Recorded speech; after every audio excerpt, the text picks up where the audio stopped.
তোমার ফিলিংস কি চিন্ময়? তুমি এই যে প্রথম তোমার লাইফে ভিউটা দেখতেছো আইফেল টাওয়ারে, এটা ফার্স্ট। তুমি যদি আইফেল টাওয়ারের ভিউজটা দেখো, অলওয়েজ আমরা ক্যালেন্ডারে দেখছি, বিভিন্ন মোবাইলে দেখছি, আজকে কিন্তু তোমরা ডিরেক্টলি দেখতে পাবা। দেখো, আমি কি জুম করবো তোমার আইফেল টাওয়ারটা? জুম করে দেখাবো, একদম সামনের থেকে দেখাবো, সব জায়গায় প্রত্যেকটা অ্যাঙ্গেল থেকে হবে।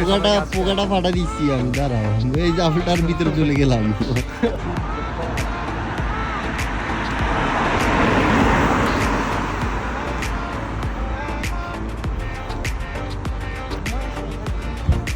আমরা যাচ্ছি আইফেল টাওয়ারের দিক দিয়ে।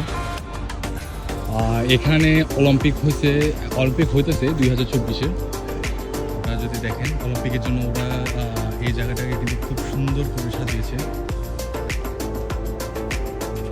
রোডগুলো কিন্তু অনেক ক্লিন, কেননা এখানে এখন অলিম্পিক চলতেছে। সো এখানে অলিম্পিক যেহেতু চলতেছে,